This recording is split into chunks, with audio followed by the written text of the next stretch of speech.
Benvinguts, moltes gràcies. Bé, soc Meritxell Bassoles, estic portant tota la part de coordinació del que és l'eix d'intel·ligència artificial en el marc d'aquesta estratègia catalana d'intel·ligència artificial també que us han comentat aquest matí, que us han introduït. Jo parlaré una miqueta dels reptes i futurs de la intel·ligència artificial en el camp de l'observació de la Terra aquí a Catalunya. No serà una xerrada, una ponència molt tècnica, però qualsevol aportació benvinguda. Us volia començar introduint una miqueta el que és l'ecosistema d'intel·ligència artificial per poder després entendre una miqueta el per què, la importància i la fortalesa a Catalunya de poder unir la intel·ligència artificial amb tot el que és la part de recerca d'observació de la Terra i a partir d'aquí alguns dels reptes que s'estan treballant.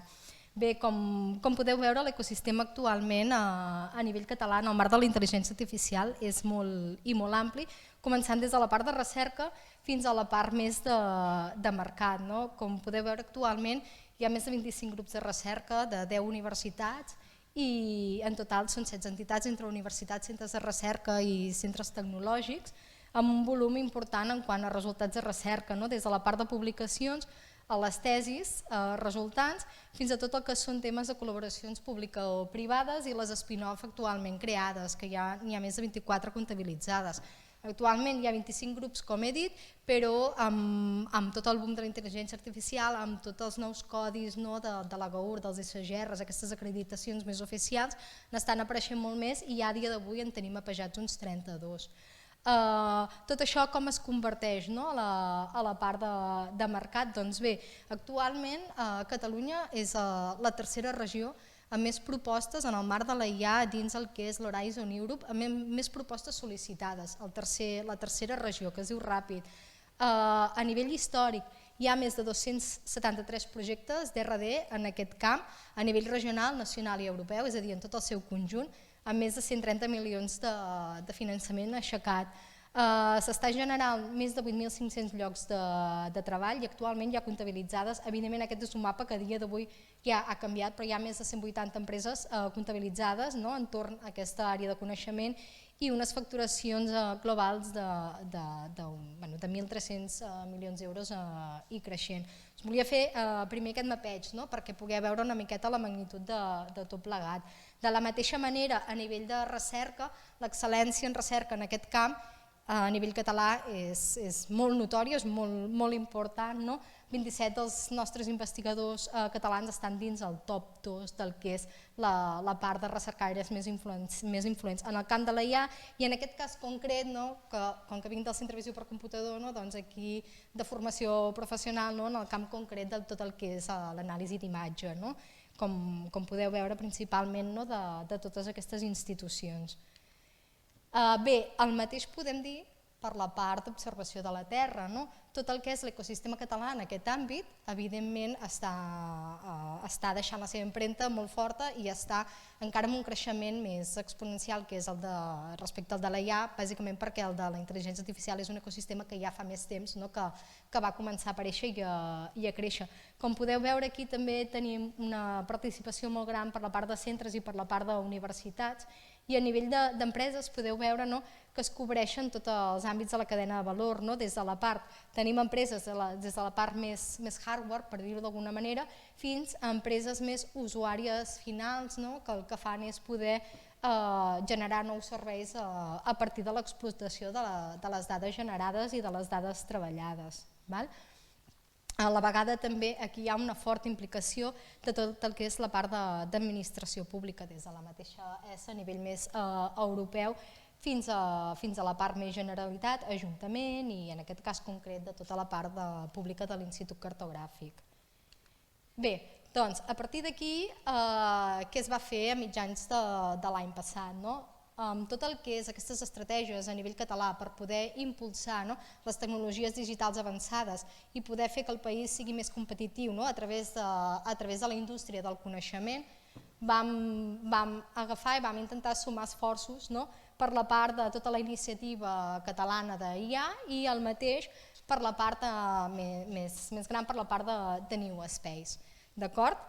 A partir d'aquí Què és el que volem? Doncs ajuntant amb dos esforços poder generar millors eines que permetin monitoritzar tot el que és l'entorn del nostre planeta, poder tenir unes dades robustes i de qualitat per poder generar prediccions, informar a la societat i poder, entre altres, mitigar canvis climàtics, optimitzar tot el tema de recursos humans, de recursos naturals, i poder a la vegada també fer millors transicions amb tot el que és el canvi a energies naturals, a energies renovables. Bé, quins són uns dels reptes més importants a abordar en el marc aquest de l'observació de la Terra a través del que diríem una gestió eficient de les dades. Destaquem sobretot el que comentàvem, poder per un cantó preservar el medi ambient, poder també generar, optimitzar tot el que és el tema de recursos naturals, podem generar i trobar noves fonts de gestió de recursos alimentaris o tota la part de recursos més hídrics i poder fer una millor transició a tot el que són recursos energètics naturals. Bé, i com podem abordar tots aquests reptes? No us estic explicant res que no conegueu, però tot el que és la part d'anàlisi d'informació i en aquest cas concret informació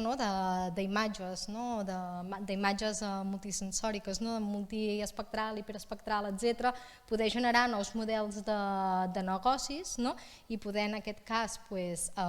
tenir empreses com les que tenim actualment, com empreses com Satellogic, com Earthpulse, que ja han fet ponència anteriorment, i poder aplicar tota aquesta gestió de les dades a poder treballar en nous àmbits d'aplicació en el marc de l'agricultura de precisió, en el marc de la gestió ambiental i també amb tot el que concerneix a estudis urbans,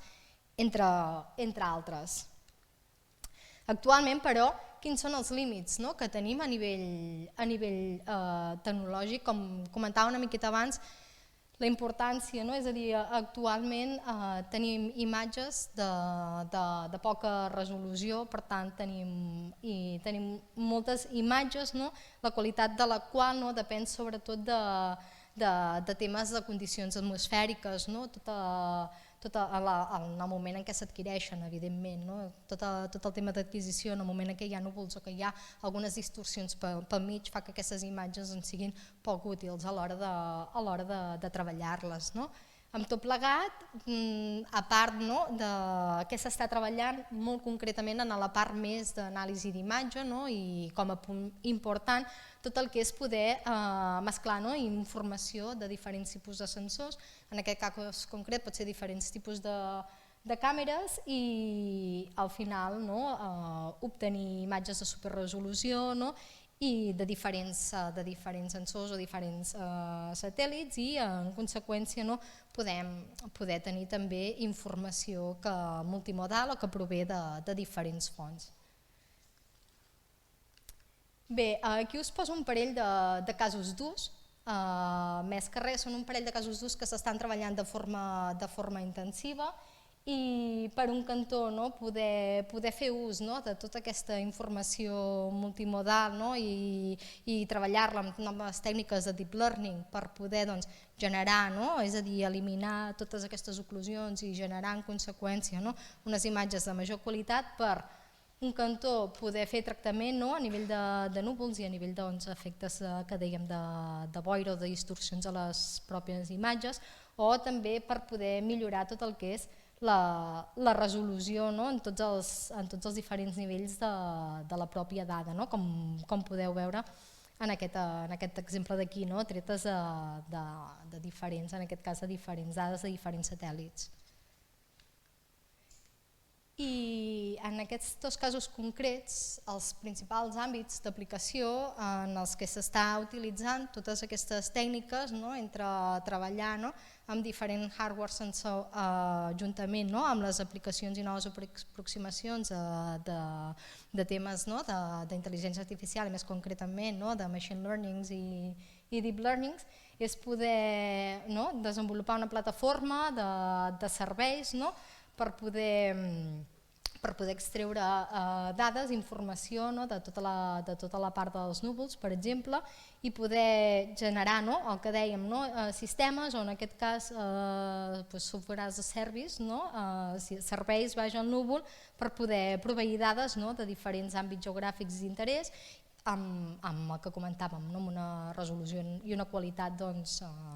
molt òptimes, poder també desenvolupar sistemes per poder fer estimacions de tot el que és les instal·lacions en termes d'energia solar i el que dèiem, per en aquest cas poder contribuir a fer una millor transició al pas a l'ús d'energies renovables i poder també desenvolupar noves solucions per monitoritzar tot el que és la gestió forestal, tot el que és poder fer predicció de possibles zones amb incendis, etc. I poder fer monitoritzacions en aquest cas. Bé, això a la part el que comentàvem, quins reptes i com s'estan treballant, en aquest cas més concretament des de la part més del que diríem anàlisi d'imatge satelital, però volíem ara destacar una miqueta com tot això s'està treballant ja no tant a nivell de recerca, sinó tot això el que dèiem abans, com s'està portant cap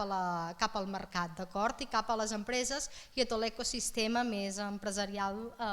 català. Aquest és un mapeig prou actual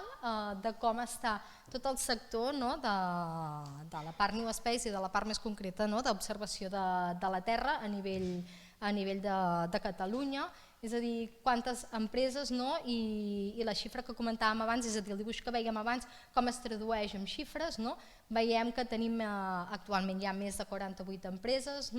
però tenim un volum molt important de les quals encara es consideren startups i tota la part més altres una mica seria a nivell d'administració pública i tota la part més de recerca, però com podeu veure hi ha el volum de mercat en termes de serveis i productes empresarials està creixent. Llavors, a la part més tot això, com es tradueix a nivell de sectors i àmbits d'aplicació, evidentment no tot el que és la part d'indústria, perquè és com més global, és l'àmbit on més s'estan aplicant aquestes tecnologies, però cal tenir en compte també l'administració pública és un dels principals agents que estan principalment interessats en l'ús d'aquestes tecnologies, evidentment, per tenir una millor gestió de tota la part del territori. Seguint en la mateixa línia, tot això com es tradueix en termes del que dèiem abans, com pot contribuir a aquest àmbit del coneixement, a fer créixer el territori i en conseqüència a enriquir-lo. Per un cantó tenim tota la part de talent, i des del 2020 fins al proper 2025 es preveu que hi hagi un creixement de la demanda de talent en aquest sector superior al 300% i es passi de tenir actualment uns 400 treballadors en aquest àmbit a poder superar els 1.700. Per tant, aquí la contribució de tot el tema de poder atraure i poder retenir el talent en aquest àmbit, en aquest sector, és prou rellevant. De la mateixa manera, també val a dir que tots aquells sectors que ja estan integrant i que continuaran, incrementaran tot el que és la integració d'aquestes tecnologies dins els seus processos i dins els seus serveis i en tot el que concerneix a poder generar noves línies de negoci, com veieu aquí hi ha molts sectors que ja estan i que continuaran adoptant aquestes tecnologies, entre els quals principalment es destaca de forma general el sector de les telecomunicacions, més petit audiovisual, però seguit sobretot de la part d'agricultura. De la mateixa manera que tot el que és la part, evidentment, de Smart Cities i emergències també és un punt molt important pel que dèiem. Tots aquests serveis que pengen de l'administració pública per poder monitoritzar events i poder predir i, per tant,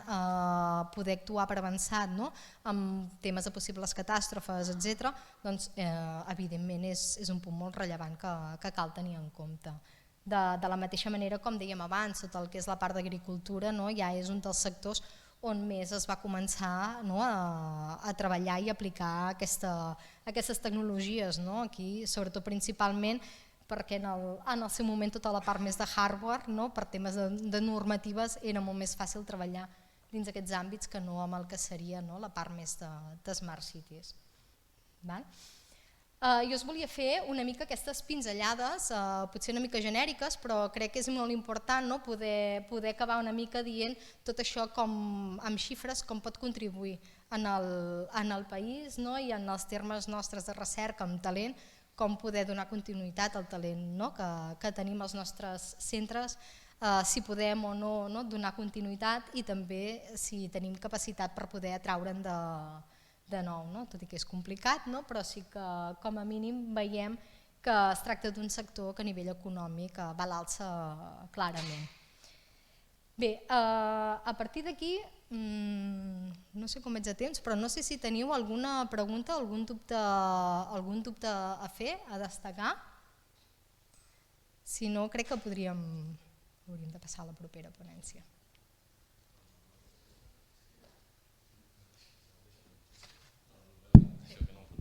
Doncs això, moltes gràcies. Vull dir, mira, vaig... És que només tinc un micro. No, vale, ja està, ja funciona. No, una cosa connectada al que alguns hem dit sobre el tema de dades que fan falta per entrenar. No sé si hi ha una iniciativa per part de l'AIRE per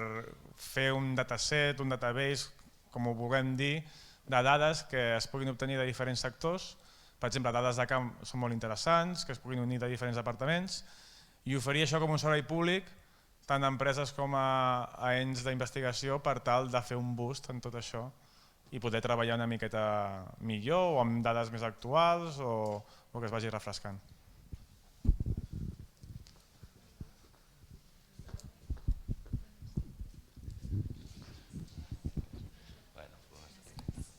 Bé, és veritat, n'hem parlat molt de com guardem i com posem a disposició després totes aquestes dades. Sí que evidentment a nivell de recerca totes aquestes dades es treballen perquè estiguin en obert. A nivell d'AIRE concretament, s'està treballant en paral·lel amb altres entitats AIRE. Com us han comentat una mica al matí, però ho torno a refrescar, al final és una iniciativa de 5 entitats, però que no és una iniciativa que 5 entitats impulsen a través de la Generalitat per poder donar resposta a tot l'ecosistema. Per tant, a partir d'aquí, un dels projectes sí que hi ha tot el que és la creació i la gestió de tot un banc de dades, i per altra banda també hi ha tota una pota molt important que és el tema de poder generar sintèticament part de totes aquestes dades. O sigui, sí que hi és, i sí que hi ha un projecte conjunt que no és només d'AIRE, sinó que també aplica la resta d'eixos de tota l'estratègia catalana d'IA per generar justament aquest banc de dades amb els diferents àmbits d'aplicació. Gràcies.